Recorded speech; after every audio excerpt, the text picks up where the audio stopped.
시편 131편 1절부터 3절인데요. 다 자리에서 일어나셔서 지난주에 이어서 한 번 더 시편 131편을 살펴보려고 합니다. 세 구절 우리 합심해서 한 목소리로 같이 읽도록 하겠습니다. 1절입니다. 여호와여, 내 마음이 교만하지 아니하고 내 눈이 오만하지 아니하오며 내가 큰 일과 감당하지 못할 놀라운 일을 하려고 힘쓰지 아니하나이다.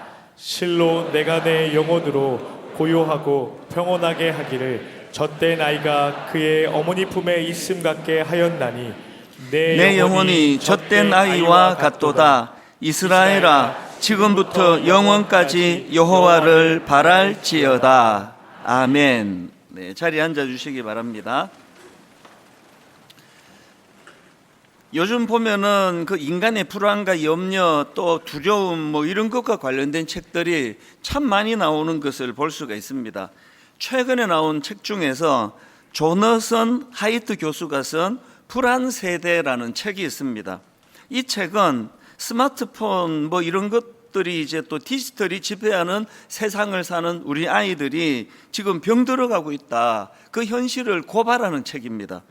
이 책 소개 글에 이런 내용이 있더라고요. 지금 스마트폰 등 디지털 세계에 노출된 10대 청소년들의 우울증이 2.5배 증가되고 만성 불안에 시달리는 청소년 139%가 증가되고 여자 청소년 자살률 167%가 증가되는 등 심각한 상황에 놓여 있다. 그리고 아이들이 작은 좌절과 스트레스에도 지나치게 예민하고 무기력과 우울로 고통받는 불안 세대가 되어가는 것이다. 이런 내용의 이제 글을 읽으면서 생각해 보니까요. 이런 내용의 주제를 다룬 책이 지금 굉장히 많이 나옵니다. 그리고 이 책의 저자는 미국의 전문가 교수예요.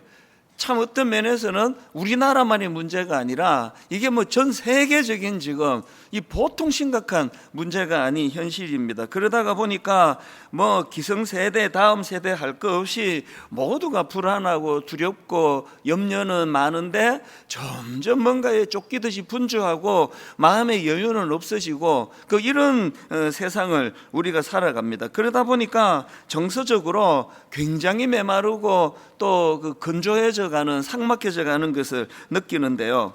그래서 제가 이번 여름에 정말 제가 목사로서 그리고 우리 성도님들이 그리스도인들로서 이런 시대에 끌려가는 인생이 아니라 어떻게 해서든 우리가 마음의 여유를 찾고 또 어떻게 해서든 우리 마음의 평안을 회복해야 되겠다. 그래서 제가 시편 131편을 프린트해가지고 갖고 다니면서 참 오래 묵상을 했다. 그 말씀을 드렸는데요.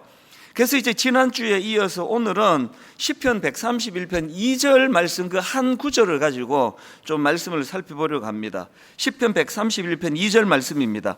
실로 내가 내 영혼으로 고요하고 평온하게 하기를 젖된 아이가 그의 어머니 품에 있음 같게 하였나니 내 영혼이 젖된 아이와 같도다.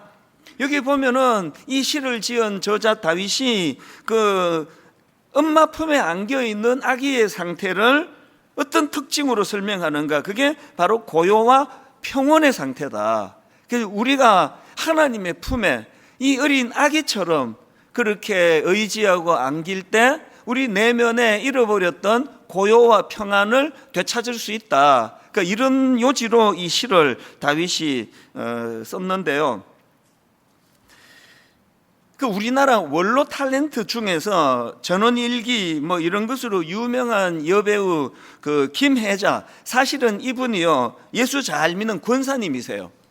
제가 이분의 인터뷰를 듣다가 보니까 이분이 이제 어릴 때부터 교회를 다녔으니까요. 어릴 때 교회에서의 추억을 하나 이야기를 하는 걸 제가 들었습니다.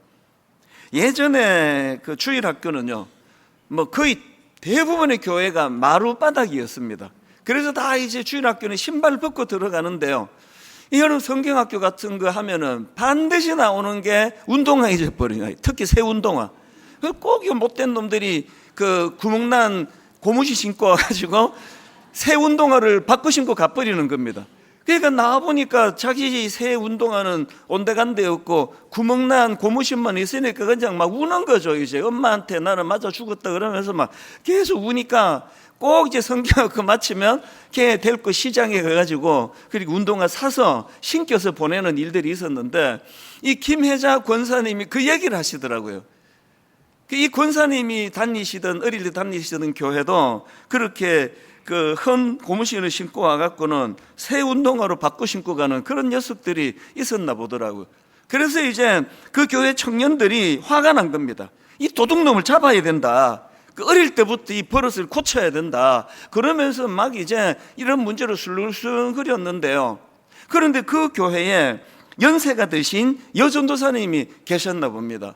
막 청년들이 화가 나가지고 이 도둑놈 잡아야 된다, 이런 놈 버릇을 고쳐야 된다, 그렇게 술렁거리는데 이 할머니 전도사님이 이런 말씀을 하시는 겁니다. 잡지 마라. 도둑질하다가 하나님 만난다. 그 신발 바꿔치기 하려고 왔다가도 그 아이가 하나님을 만날 수 있는 거 아니냐, 그런 이야기를 하셨대요. 그리고 뭐 수십 년의 세월이 흘렀을 텐데 이 김혜자 권사님이 하시는 말씀이 그 어린 시절에 그 연세 드신 여전도사님이 하셨던 이 한마디가 잊혀지지가 않는다는 거거든요. 잡지 마라. 도둑질하다가 하나님 만난다. 저도 이 김혜자 권사님의 인터뷰를 듣다가 이 한마디가 또 마음에 이렇게 맺히더라고요. 이게 교회구나. 그 옛날 어른들이 갖고 계셨던 그 신앙생활 잘 하시고 기도 많이 하시는 어른들이 갖고 있던 이 마음의 여유, 그게 저도 참 많이 떠올려지더라고요. 그러면서 제가 든 생각이, 참 오늘 신앙생활은 우리도 어쩔 수 없이 이 땅에 발을 딛고 살아가다가 보니까 이 예수 잘 믿던 어른들이 갖고 있던 이 마음의 여유를, 이걸 참 잃어버리고 사는 거구나, 그런 씁쓸한 마음이 저에게 찾아왔습니다. 사실 여러분, 이 각박하고 메마른 시대를 살아가다가 보면은 참 우리도 마음의 여유가 없습니다. 제가 가끔 이제 부부 상담을 하다가 보면 참 마음이 아플 때가 있습니다. 제가 알기로 이 남편이 참 좋은 남편이고요, 그 아내분도 참 좋은 분이에요. 그런데 뭔가 이제 삐끗해가지고 이게 점점 악화 일로를 치닫다가 이제 이혼을 하게 되는 위기까지 찾아와서 저를 찾아오면 마음이 아파요. 왜냐하면 이 남편이 나쁜 분이 아니에요. 그런데 마음에 여유가 없다가 보니까 아내가 좀 뭘 투정하고 하는 이야기를 여유로울 때 잘 받을 수 있는데 그걸 잘 받지를 못하고, 또 반대 경우도 똑같습니다. 그 아내분이 참 좋은 분인데 아마도 뭐 그 정도로 심각하진 않아도 오늘 예배드리는 뭐 대부분의 성도님들이 참 좋은 분인데 그 마음에 여유가 없어서 자녀들을 대할 때도 저도 그래요. 제가 분당 우리 교회를 개척하던 그 해에 우리 큰아이가 초등학교를 입학했고 그 밑에 5살, 그 밑에 2살인데 제가 그때는 또 젊었고 막 교회를 개척하고 사람들이 막 몰려오다 보니까 집에 가면은 막 여유가 없었습니다. 그래서 눈 뜨면 설교 준비해야 되고, 눈 뜨면 설교 준비해야 되니까 애들이 오면은 자꾸 절로 가라 그러고 문 걸어 잠그고, 그랬던 게 참 마음이 아파요. 우리가 이 땅을 살아가면서 저분이 나쁜 분이 아닌데 그건 다 그 마음이 지금 너무 급하고 또 이 메마른 시대를 살아가는 현실이 그래서 그렇습니다. 그렇기 때문에 저는 이 시편 131편 특히 2절 말씀이요, 실로 내가 내 영혼으로 고요하고 평온하게 하기를 젖된 아이가 그의 어머니 품에 있음 같게 하였나니 내 영혼이 젖된 아이와 같도다. 이 고요와 평안, 그게 하나님이 주시는 선물인데 이거를 내가 되찾아야 되겠다, 그런 마음의 이런 소원을 가지고 우리가 이 말씀을 좀 살펴보면 좋겠습니다. 이 시편 131편을 지은 시인이 다윗이라고 말씀드렸는데요, 다윗은 이걸 기교를 가지고 쓴 게 아니고 자기가 정말 추구하던, 그래서 그 다윗의 삶을 보면은요 이 고요와 평온을 살아냈던 인물이다, 이렇게 말할 수가 있습니다. 예를 하나 들어보겠습니다. 사무엘상 16장에 보면은 다윗이 자기 아들 압살롬이 반역을 일으켜요. 뭐 여러 번 말씀드렸지만 아비로서 뭐 이것보다 더 절망이 있겠으며 이것보다 더 비참한 일이 있겠냐고요. 이게 뭐 사는 게 아닙니다. 그렇게 혼비백산해서 목숨을 살리겠다고 지금 도망가는 상황인데요. 안 그래도 지금 힘들어 죽겠는데 그 도망가는 여정에 그 시므이라는 굉장히 참 그 다윗에게 상처를 그냥 막 후벼 파는 짓을 하는 겁니다. 사무엘은 16장 5절 6절이 그 내용입니다. 다윗 왕이 바울임에 이름에 거기서 사울의 친족 한 사람이 나오니 게라의 아들이요 이름은 시므이라. 그가 나오면서 계속하여 저주하고 또 다윗과 다윗 왕의 모든 신하들을 향하여 돌을 던지니, 알고 봤더니 이 시므이는 사울 왕 가문의 사람인데요. 참 이런 부류의 사람이 비열해요. 다윗이 권력이 있고 힘이 있을 때는 막 찍소리도 못하고 그냥 요즘 젊은 사람들 말로 그냥 막 찌그러져 있다가 다윗이 이제 뭐 힘이 하나도 없어지는 건가 했더니 막 득달같이 나와가지고 막 돌을 던지면서 조롱을 하고 저주를 퍼붓는 겁니다. 그 다윗의 일행 그 신하가 뭐 그 격분하는 거죠. 그래서 그 일행 중 한 사람이 다윗에게 왕이시여 저 시므이의 머리를 베게 해달라고, 아무리 우리가 급하지만 저런 놈은 살려두면 안 된다고 그랬더니요, 그거에 대한 다윗의 반응이 놀랍습니다. 뭐라고 말하는가 하니까 사무엘하 16장 10절과 11절입니다. 왕이 이르되 스루야의 아들들아 내가 너희와 무슨 상관이 있느냐, 자기 일에 나서지 말라는 거예요. 그러면서 다윗이 하는 말이 이겁니다. 그가 저주하는 것은 여호와께서 그에게 다윗을 저주하라 하심이니 내가 어찌 그리 하였느냐 할 자가 누구겠느냐고. 또 다윗이 아비새와 모든 신하들에게 이르되 내 몸에서 난 아들도 내 생명을 해하려 하거든 하물며 이 베냐민 사람이랴. 여호와께서 그에게 명령하신 것이니 그가 저주하게 버려둬라. 그리고는 이 12절 말씀이 놀랍다 못해 처절해요. 세 번역으로 보십시오. 혹시 주님께서 나의 이 비참한 모습을 보시고 오늘 시므이가 한 저주 대신에 오히려 나에게 좋은 것으로 갚아주실지 누가 알겠어. 뭐 딴 거 다 뭐 분석 내버려 두더라도요, 지금 그렇게 아들이 쿠데타를 일으키고 도망가는 과정에서 이렇게 자기를 조롱하는 그 시므이 앞에서도 다윗이 지금 오늘 자기가 노래한 시편 131편을 그대로 구현하는 거예요. 하나님 주신 그 마음의 고요와 평온을 빼앗기지 않았기 때문에 이렇게 반응할 수 있는 거 아니냐고요.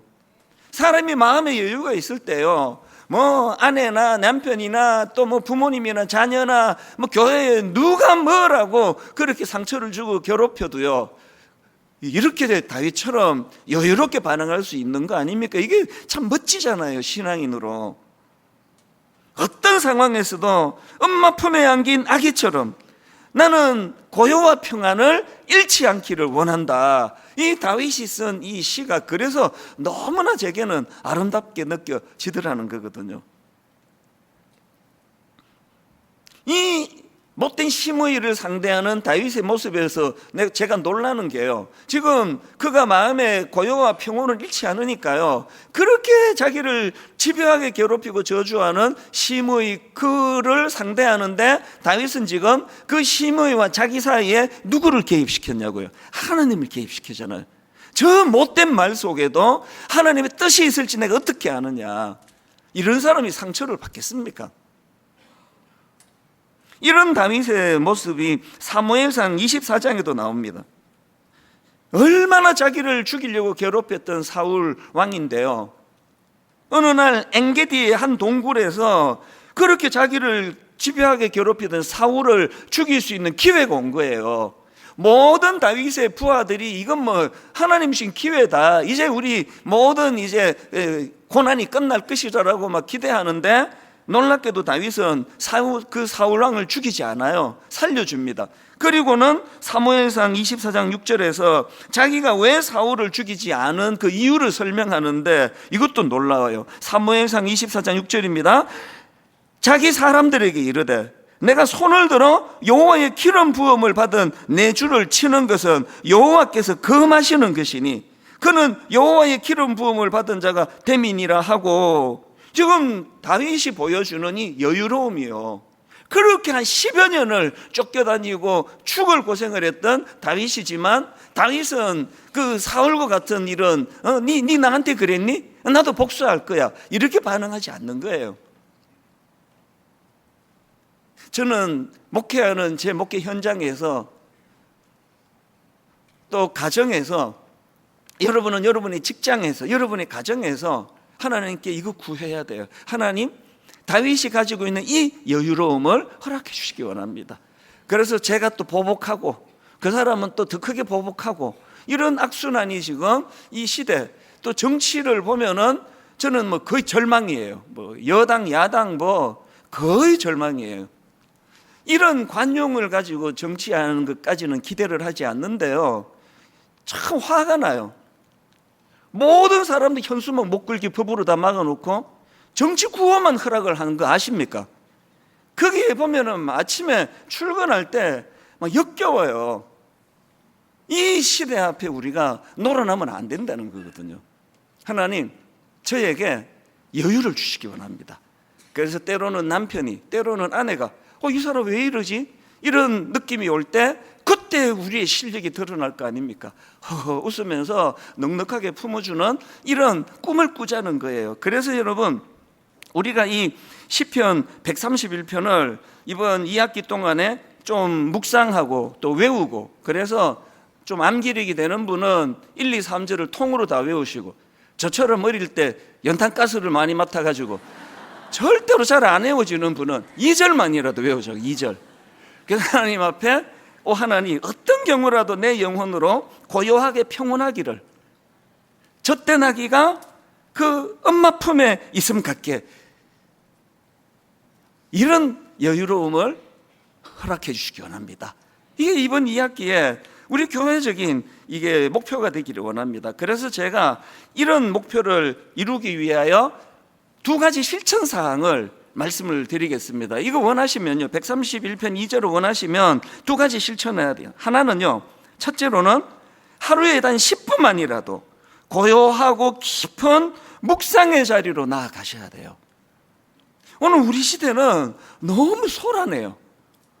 막 어떨 때는요, 막 올림픽 중계 듣다가도 볼륨 끄고 듣기도 해요. 막 설명도 막 너무 소란해요. 교회도 막 너무 소란해요. 우리 교회 같이 막 1부 다음 2부, 2부 다음 3부, 그래도 1만 성도 파송 운동 이후로 4부, 5부 없어서 천만다행이에요. 너무 소란해요. 막 교회도 시끄럽고 막 주차장도 시끄럽고. 그래서 우리가요, 자꾸 이 고요하고 깊은 묵상의 자리로 나가야 돼요. 이 본을 보여주신 분이 예수님이십니다. 예수님도 분주하셨습니다. 누가복음 4장 40절을 보십시오. 해질 무렵에 사람들이 온갖 병자들을 데리고 나오매 예수께서 일일이 그 위에 손을 얹어서 고치시니, 예수님 앞에서 나 목회하는 게 바쁘다 이 말 하면 안 됩니다. 온 그 병 잘 고치신다는 소문을 듣고는 원근 각처에서 환자들을 데리고 오셔가지고 쉬실 텀이 없는 밤 늦게까지 그렇게 병자들을, 환자들을 고치시는 일을 했던 주님인데요, 바로 그 다음 42절에 보니까 날이 밝음에 예수께서 나오사 한적한 곳에 가시니, 같은 내용을 다루고 있는 마가복음 1장 3절은 좀 더 구체적입니다. 새벽 아직도 밝기 전에 예수께서 일어나 나가 한적한 곳으로 가사 거기서 기도하시더니, 어떤 경우에도 예수님이 평정심을 잃지 않으시고, 어떤 경우에도 예수님이 그 악한 원수들을 절대로 신적인 권위 이거를 빼앗기지 않게 평정심을 가질 수 있었던 건, 예수님이니까 그렇지, 당연히 그렇죠. 그런데 그분이 보여주신 모범은 그게 그냥 막 일어나는 것이 아니라, 주님이 애쓰시는 건 한적한 곳에 가시는 거예요. 조용한 곳에 가서 기도하고 묵상하는 이 일이 예수님을 그렇게 만들었다. 주님이 십자가 지시기 바로 전날 겟세마네 동산에서 땀방울이 핏방울이 되도록 그렇게 기도하고 집중하여 그렇게 하나님 앞에 의지하고 그랬더니 그냥 잠이나 자고 졸던 베드로하고 결정적인 차이가 뭐였죠? 베드로는 혈기가 나가지고 막 말고라는 사람이 귀를 확 잘라버리고 붙이지도 못할 거면서 막 이렇게 막 엉벙덤벙 된 게 베드로고요. 평온한 가운데 당신이 걸어가시는 길을 걸어가신 거, 당연히 예수님이니까 그렇지 뭐 이러면 성경 읽을 이유가 없잖아요. 그것이 가능하도록 주님은 한적한 곳에서 묵상하시고 기도하셨다. 그래서 우리가 이것들을 노력을 많이 해야 됩니다. 그런가 하면은 여러분 막 사람들이 열광하던 오병이어 기적 막 왕을 삼자 막 사람들이 뭐 군중심리라는 게 뭐 그런 거 아닙니까? 그거 뭐 그 밥 한 끼 해결해 줬다고 막 열광하니까 예수님이 막 짐 싸라, 여기 있으면 안 된다. 그리고는 한적한 곳으로 가셔서 또 기도하시는 모범을 제자들에게 보여주셨다는 거거든요. 이게 바로 멈춤의 정신이에요. 제가 아무리 힘들고 바빠도 새벽 묵상에다가 제가 모든 것을 거는 이유는 그 원천이 바로 이런 예수님의 모습 아닙니까? 뭐 그냥 뭐 개척하고 지금까지 22년 동안에 뭐 한순간도 쉴 수 없이 달려갔던 분당 우리 교회지만 제가 번아웃 되지 않은 건요, 새벽이 있었기 때문이에요. 저는 너무너무 감사한 게 회복이 그렇게 잘 돼요. 막 어제까지 지치고 막 이제 은퇴하면 얼마 남았지 막 이러고 잤는데 이제 힘내야지 그러고 또 괜찮고 그건요 회복력이에요. 왜? 새벽이라는 쿠션이 있기 때문이에요. 하나님 앞에 묵상하고 그러면 그 막 메말랐던 그 쿠션이, 마음의 쿠션이 이렇게 회복이 되면 여유가 생겨요. 그래서 아침에 출근할 때는 언제 그랬냐는 듯이. 얼마 전에 그저께 부천에서 호텔에 화재가 났는데 너무 가슴 아픈 일이 일어났잖아요. 많은 사람들이 다치고 죽고 그랬는데 그 중에서도요 7층에 투숙해 있던 투숙객이 보니까 에어매트가 깔려 있으니까 그래서 이제 안심하고 뛰어내렸더니 불행하게도 뭐가 잘못 작동이 됐는지 그만 그렇게 2명이나 죽었잖아요. 제가 그 기사를 보고 그러고 이제 잠자리에 들었는데요, 아침에 일어나자마자 그 여운이 좀 남았나 봐요. 제 마음에 이런 질문이 나오더라고요. 그 다음날 새벽에 내 내면에는 이 에어 쿠션이 작동되고 있나? 멀쩡한 그 에어 매트였는데 겉보기는 멀쩡한 목사인데 멀쩡하게 설교하고 뭐 할 일 다 하는데, 그런데 내 영혼의 에어 쿠션은 이게 지금 작동이 되고 있나? 굉장히 제 마음에 심각한 질문이 나오더라고요. 여러분, 우리 2학기에는요 전 교회적으로 이거 점검하자고요. 분주하고 바쁘게 막 봉사하고 이거 좋은데요, 내 영혼의 에어 쿠션은 작동되고 있나? 다윗처럼?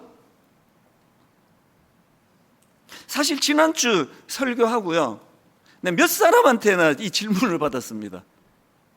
설교가 끝나고 났더니 이렇게 말씀하시는 겁니다. 아니 목사님, 제가 기대하고 있었는데 그 얘기는 왜 안 하시느냐요. 무슨 얘기예요? 그러니까 그 얘기가 뭐냐 하면은, 아니 목사님이 꼭 2학기에 복귀하시면 이제 이렇게 달려가자, 저런 목표를 가져가자 뭐 그런 말씀을 꼭 주셨는데 그 얘기를 안 하시더라는 거예요. 그래서 제가 지난주 내내 반성을 많이 했습니다. 아니 이 성도님이 날 기다리는 건 맨날 막 과업수행, 막 달려가자, 막 꿈꾸자, 막 이런 것들이었구나. 여러분들 분명히 말합니다. 이번 2학기는 멈추자가 목표예요. 목표. 멈추자고요. 요즘에 저는요 이제 젊은 목사님들을 만나면 그 새벽 묵상하라는 전도사가 됐어요. 지난주에도요 이제 1만 파수 운동 끝나고 저희가 이제 꿈 넘어 꿈 프로젝트를 해서 참 좋은 교회들이 이제 이 영향이 있더라고요. 인터넷으로 제 설교를 듣다가 그 인근에 있는 그 교회를 찾아가는 경우들이 생각보다 많더라고요. 그래서 참 좋은 시간을 가졌는데, 헤어지기 전에 제가 그 찾아온 목사님들한테 이 부탁을 또 드린 거예요. 목사님들, 저는 분당 우리 교회 개척하고 20여 년 동안 저는 잠자리에 들어가는 게 너무 행복한 사람입니다. 왜냐하면 뭐 목회가 잘 되고 오늘 신나는 일이 있어서가 아니고, 제가 잠자리에 들어가는 게 그렇게 행복한 것은 이제 내일 새벽에 내가 또 주님과 묵상하는 시간이 있구나, 새벽을 기다리니까 나는 너무 행복합니다. 우리 목사님들 개척하고 분주한 거 아는데 꼭 새벽 묵상 이거 놓치시면 안 됩니다. 그렇게 당부를 했더니 바로 그 다음날 아침이에요. 거기 참석했던 목사님 한 분이 저한테 이런 글을 되게 보내주신 거예요. 내용을 한번 들어보세요. 목사님, 좋은 아침입니다. 어제 목사님을 뵌 후에 다시 마음을 여미게 되는 시간이었습니다. 잠들 때 새벽에 기다려지는 행복이 있다는 목사님 말씀, 번잡한 세상과 어쩌면 그보다 더 번잡한 자신의 마음 가운데 살아가는 저에게 다시금 주님과 동행하는 삶이 진정한 행복이라는 잃어버렸던 맛을 다시 맛보게 된 것 같습니다. 갑자기 눈물이 나려고 합니다. 속 시끄럽게 분주하기만 한 제 모습이 처근하기도 하고 부끄럽기도 합니다. 목사님, 감사드립니다. 목사님을 뵈면서 탁월함에 대한 동경이 아니라 성숙해져가는 존재됨에 대한 사모함으로 제 마음이 변하는 것을 봅니다. 여러분이 젊은 목사님이 교회를 개척하고 정신없이 달려간 건 나쁘지 않은 거 아니에요. 그러나 하나님은 그것만을 원하시는 게 아니라는 거예요. 여유를 찾아야 된다. 마음에 에어 쿠션이 있어서 그 개척교회에 어떤 분들이 오시느냐고요. 이런 상처를 받고 저런 아픔을 가진 분들이 어떤 것을 가지고 하소연을 해도, 혹은 어떤 것을 가지고 시비를 걸어도 넉넉하게 그것을 품고 받아줄 수 있기 위해서는 목회자가 먼저 마음에 여유가 있어야 된다. 이걸 제가 주장하는 거거든요. 이분이 하루 만에 그게 회복이 됐다 그러잖아요. 오늘 예배 드리시는 성도님들, 여러분 내면에 이 에어 쿠션이 작동되는 성도님들 되도록 단 15분도 좋아요. 10분도 좋아요. 깊이 묵상하는 자리, 고요의 자리로 나아가시는 여러분 되시기 바랍니다. 그런가 하면 두 번째 실천사항이 하나 더 있는데요. 두 번째 실천사항이 뭐냐? 하나님을 향한 신뢰 회복하기입니다. 여러분, 우리가요, 사실 하나님을 신뢰하지 않아요. 정직하게 한번 돌아보세요. 여러분, 지금 이 젖된 아기가 엄마 품에 있는 이것이 왜 그 아기에게 고요와 평안을 제공합니까? 왜 그렇습니까? 그 아기는 엄마를 신뢰하기 때문이에요. 그 아기에게 엄마 품은 우주만큼 큰 존재거든요. 우리가 하나님을 그 아기처럼 신뢰하지 않습니다. 오래전에 우리 큰아이가 아주 어릴 때인데요, 미국의 어머니와 또 저희 형제들에게 이제 인사시키려고 아내와 함께 아기를 데리고 이제 시카고로 갔어요. 이 조그만 아기도 갓난 아기인데 이 아기도 시차가 있는 것 같아요. 그냥 깊이 잠이 들었어요. 그래서 오랜만에 형제들이 만나니까 웃고 떠들고 이러니까 좀 조용한 데다가 2층 한 구석에다가 얘를 이제 눕히고 와서 어른들이 같이 지냈는데, 시간이 좀 지났는데 그냥 우는 게 아니에요. 자지러지듯이 우는 거예요. 그래서 그 엄마가 모든 걸 제쳐놓고 다다다다다다다 달려갔죠. 그리고 불 켤 겨를도 없어요. 애기를 덥석 안았어요. 조용해졌어요. 불 안 켜도 됐더라고요. 이 아기에게 엄마 품이 거기가 컴컴하건, 거기가 밝건, 거기가 시카고건, 거기가 LA건 관심이 없더라고요. 여러분, 그 젖된 아기가 엄마 품에 있는 걸 왜 다윗이 고요의 상태다, 이게 바로 평온의 상태다. 그 엄마에 대한 신뢰 아닙니까? 우리는 하나님에 대한 이런 신뢰가 없습니다. 제가 이번에 이 말씀을 준비하면서 마가복음 4장을 많이 묵상을 했는데요, 여기 보면은 이제 제자들이 예수님과 함께 배를 타고 가다 풍랑을 만나요. 이게 막 얼마나 치명적이었는지, 자, 마가복음 4장 36절 37절입니다. 그들이 무리를 떠나 예수를 배에 계신 그대로 모시고 가며 다른 배들도 함께 가더니 큰 광풍이 일어나며 물결이 배에 부딪혀 들어와 배에 가득하게 되었더라. 그래서 이게 얼마나 심각했던지 예수님을 깨웁니다. 38절. 예수께서는 곤물에서 베개를 베고 주무시더니 제자들이 깨우며 이르되 선생님이여 우리가 죽게 된 것을 돌보지 아니하시나이까니. 그랬더니 39절. 예수께서 깨어 바람을 꾸짖으시며 바다더러 이르되 잠잠하라 고요하라 하시니 바람이 그치고 아주 잔잔하여지더라. 이 내용 다 아는 유명한 내용인데요, 제가 새삼 두 가지 흥미로운 걸 발견을 했습니다. 발견했다기보다 새삼 이것이 제 마음에 와닿았는데요, 먼저는요, 지금 예수님이 두 대상을 꾸짖고 계세요. 하나는 먼저 근원적인 외적인 문제를 해결하기 위하여 풍랑을 잠잠하라라고 꾸짖으셨고요. 그리고는 제자들을 꾸짖으세요. 그런데 여러분, 동의가 되세요? 그렇게 삼킬 듯이 지금 풍랑이 불어오는 그 바닷가에서 두려움을 느끼지 않는다면 그게 오히려 이상한 거지. 두려움을 느끼는 제자들이 잘못했냐고요. 지금 그걸 꾸짖고 계시거든요. 인간은 두려움을 느끼는 존재예요. 왜 예수님이 그걸 꾸짖고 계시느냐? 그게 그들이 두려워해서 꾸짖는 게 아니고요, 예수님의 꾸지람의 포인트는 다른 데 있더라고요. 여러분, 자, 성경을 한번 보십시오. 그게 바로 마가복음 4장 38절입니다. 제자들이 뭘 꾸짖는가 하면은 예수께서는 고물에서 베개를 베고 주무시더니 제자들이 깨우며 이르되 선생님이여, 그 다음 보세요. 우리가 죽게 된 것을 돌보지 아니하시나이까. 지금 제자들이 현실을 과장하고 있는 겁니다. 뭘 꾸지람하시느냐고요? 그 배에 누가 타고 계시느냐고요? 예수님이 계시잖아요. 예수님이 탄 그 배가 망할 수 있느냐고요? 예수님이 계신 그 배가 침몰할 수 있느냐고요? 없잖아요. 그걸 꾸짖는 거예요. 여러분, 힘든 거 다 알아요. 얼마나 힘드세요? 그러나 여러분, 망하지 않아요. 예수님이 계시는 우리가 어떻게 망할 수 있느냐고요. 그걸 꾸짖고 계시다니까요.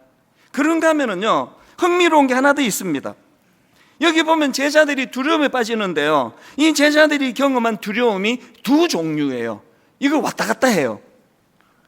자, 제자들이 경험한 첫 번째 두려움은 현실적인 두려움입니다. 풍랑으로 인한. 자, 38절을 다시 보십시오. 예수께서는 고물에서 베개를 베고 주무시더니 제자들이 깨우며 이르되 선생님이여 우리가 죽게 된 것을 돌보지 아니하시나이까. 막 죽음의 공포가 몰려올 만큼 두려움에 빠졌어요. 이게 첫 번째 그들이 경험한 두려움이고요. 그런가 하면 두 번째 그들이 경험한 두려움은 예수님에 대한 두려움이에요. 41절입니다. 그들이 심히 두려워하여 서로 말하되 그가 누구이기에 바람과 바다도 순종하게 하였는가 하더라. 이 지금 예수님에 대한 경외심을 두려움으로, 그 경외가 두려움이거든요. 처음에 풍랑으로 현실로 두려워했던 그들이 예수 그리스도의 일하심을 경험하고는 두려움의 대상이 풍랑에서 예수님으로 바뀌게 됐다는 것입니다. 인간은 두려워하는 존재예요. 그래서 제가 신방 가가지고요, 권사님 좀 두려워하지 마세요, 그러면 저는 자격도 없는 목사예요. 인간은 두려워하는 존재예요. 두려워하지 말라 한다고 두려움이 없어지지 않아요. 그렇기 때문에 여러분, 두려움을 없앨 수 없다면 두려움의 대상을 바꾸자고요. 두려움의 대상을. 맨날 현실 앞에 풍랑 하나 없어지면 그 다음 더 센 거 오고, 이것 좀 없애달라고 하는 그 두려움을 근원적으로 없애주시는 예수 그리스도를 두려워하자는 거예요. 경외, 함부로 대하지 않고. 저는 오늘 말씀의 결론을 이렇게 맺기를 원합니다. 간혹 이제 남자 성도님이 상담을 요청하면요, 그건 굉장히 심각한 경우가 많습니다. 남자들은 내색을 잘 안 하거든요. 이번에 여름이 바로 시작되는 그 즈음에 너무나 절박한 남자 성도님을 제가 만났거든요. 그 제가 그날 또 지방으로 내려가는 스케줄이 지금 짜여 있어 가지고 시간을 한 1시간 정도밖에 낼 수가 없는데 이분의 사연은 막 계속되는 겁니다. 그래서 제가 잘 이렇게 이제 정리를 하고 이제 빨리 기도해 드리고 저는 이제 다음 일정이 있어서 가야 되는데 그래서 이제 잘 정리해 드리고 기도하자고. 그러고는 이제 이 남자 성도님을 위해서 기도를 해 드렸고요. 눈을 딱 뜨는데 눈에 확 들어온 게 뭔지 아십니까? 탁자 위에 눈물이 뚝뚝뚝뚝 그 짧은 시간에 그게 너무 제 마음을 아프게 했어요. 그래서 제가 집사님 제가 지금 지방에 가야 되는 것 때문에 그래서 제 마음으로 이분을 내가 정말 도와드려야 되겠다 그렇게 마음으로 다짐한 게 이게 여름이 시작되던 즈음인데요. 그리고 지금까지 연락도 못 드렸어요. 왜? 이거 끝나면 그 다음 누구? 그 다음 누구 끝나면 또 그 다음 끝나면 또 지방 갔다 불이 나게 올라오면 또 뭐. 그러니까 이제 분당 우리 교회를 제가 겪으면 요즘만큼요. 보통 교구 목사님, 전사님들이 가서 기도해 드리면 대략 정리가 다 돼요.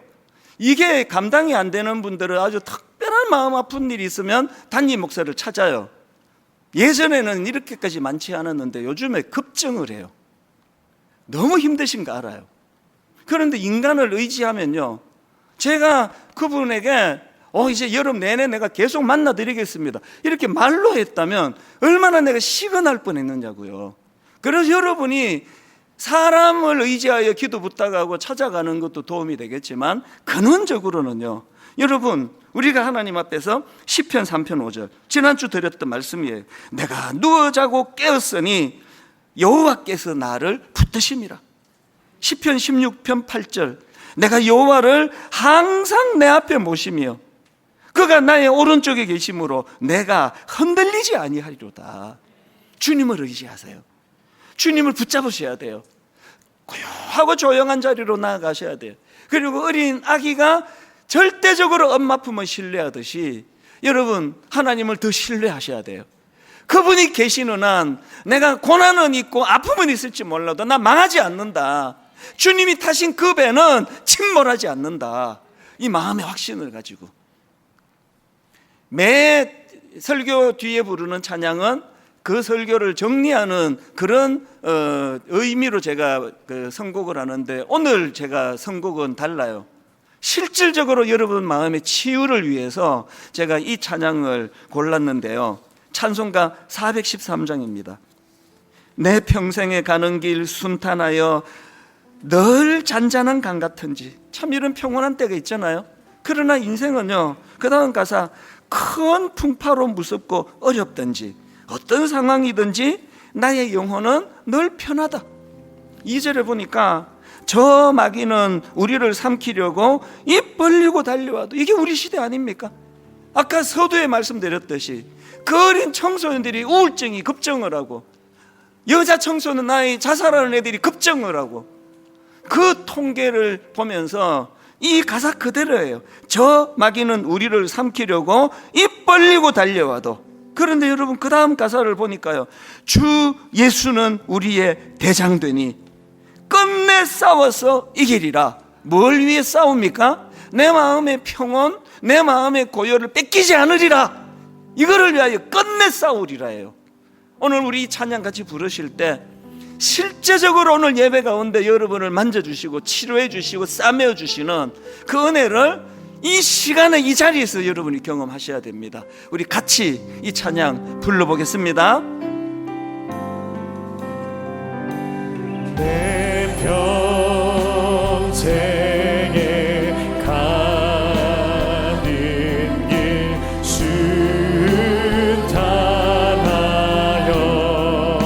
늘 잔잔한 강 같든지 때로는 인생의 위기가 찾아와 태풍이 몰려옵니다. 큰 풍파로 무섭고 어렵든지 어떤 상황이 내 인생에 주어지든지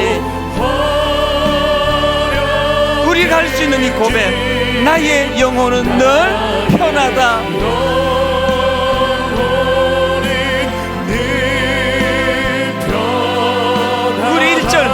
다시 한번 내 영혼이 내 평생에 가는 길, 내 평생에 우리 인생 길 가운데 때때로 이런 순탄하여 늘 잔잔한 강 같든지,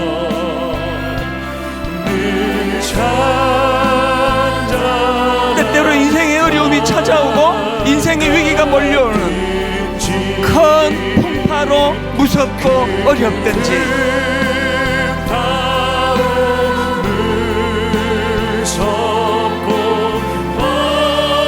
어떤 상황 어떤 경우가 닥치더라도 나의 영혼은 늘 편하다.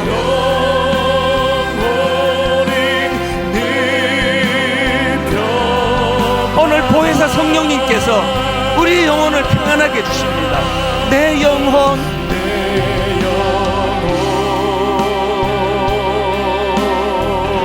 평안해.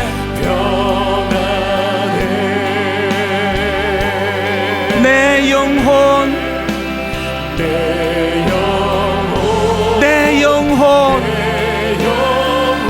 평안해. 저 마귀는 우리를 삼키려고, 저 마귀는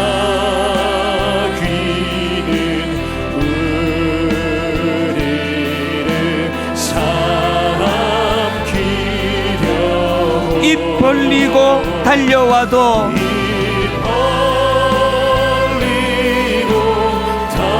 너무나 두려운 상황이 내게 엄습할 때 두려워하지 않는 이유, 주 예수는 우리의 대장되니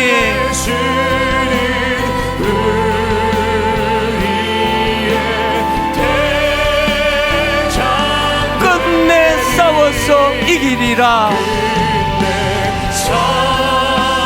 무엇과 싸우기 원하십니까? 내 영혼의 고요는 뺏기지 않을 것이다. 내 영혼의 평온은 빼앗기지 않을 것이다. 내 영혼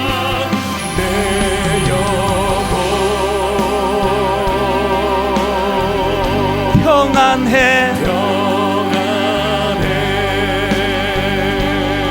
내 영혼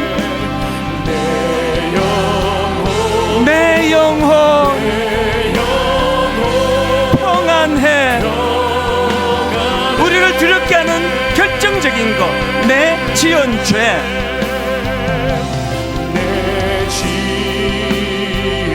주홍빛 같더라도 우리가 범한 죄악이 우리를 두렵게 만드는 것, 그 두려움의 상황에 주 예수께 다 아뢰며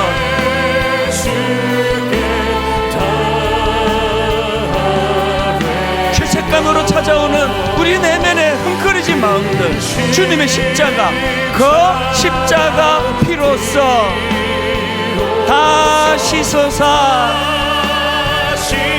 믿음으로 선포합니다. 흰 눈보다 더 정하리라.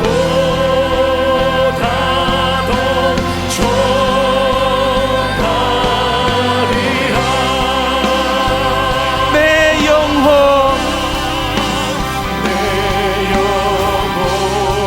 두려움과 흥그러진 내 마음 평안해.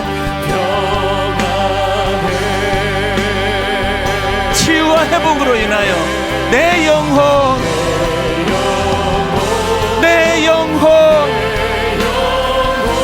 평안해.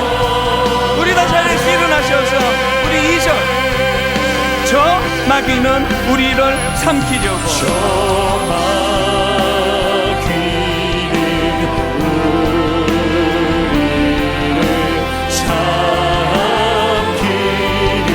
너무너무 무섭고 두려운 시대입니다. 입 벌리고 달려와도 우리 힘으로 이길 수 없는 것들이지만 주 예수는 우리의 대장되니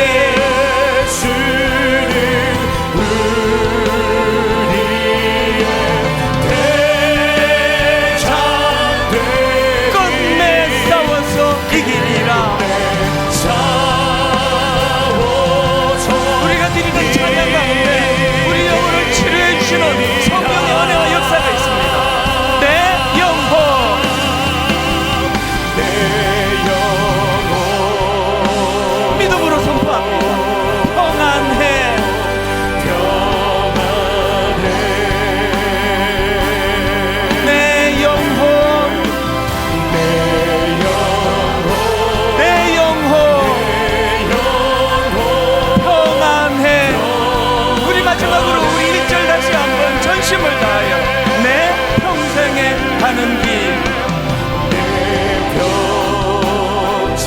영혼으로 주님을 바라보며 영혼으로 주님을 찬양합니다.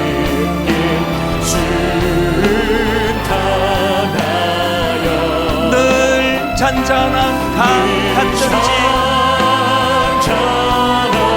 인생길 고난을 만나고 아픔을 경험하고 낙심된 상황이 주어질 때 큰 풍파로 무섭고 어렵든지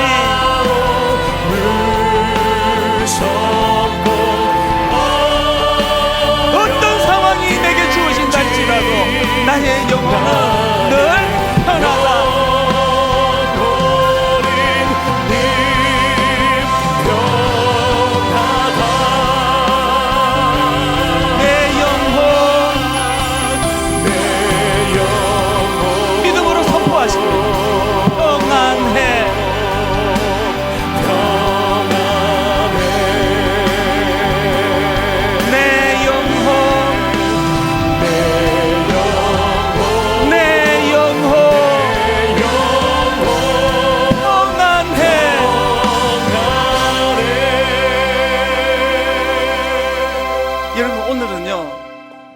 우리 오른손을 가슴에 얹으시고요, 잠잠히 보혜사 성령님께서 너 많이 지쳤구나, 참 많이 힘들었구나, 어디서 그 상한 마음을 치료함 받겠니?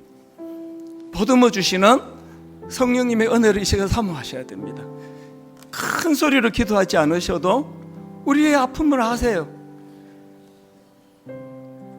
이렇게 좋은 배우자를 만나서 가정을 이룰 때 이렇게 삐끗삐끗 거리는 일은 절대 없을 줄 알았는데, 아들을 낳고 딸을 낳고 이 아이만큼은 내가 어떤 경우라도 내가 잘 키울 자신이 있다고 그렇게 시작한 자녀 교육이었는데 너무 당황스럽고 난감한 일이 찾아오고 부부간에 자꾸 오해가 생기고 점점 이제 부모님과도 대화가 잘 안 되고, 그래서 점점 우리의 심령이 메말라 가다 보니까 원래 이런 사람이 아닌데 자꾸 건조해지는 거거든요. 오늘 성령의 단비가 촉촉히 적셔지는 이 은혜를 사모하셔야 됩니다. 조용히 반주를 들으시면서 여러분, 우리가 아직 내 심장이 뛰는 그곳에 손을 얹고 하나님, 저 죽지 않았습니다. 아니 어떻게 예수님이 타고 계신 배가 망할 수가 있겠습니까? 우리는 망하지 않습니다. 망할 수가 없습니다. 우리 입술을 벌려 잠잠히 작은 소리지만 하나님 앞에, 하나님 저 힘들어요, 하나님 저 지쳤습니다, 하나님이 힘 주셔야 되는데 하나님 회복의 은혜를 주시기 원합니다.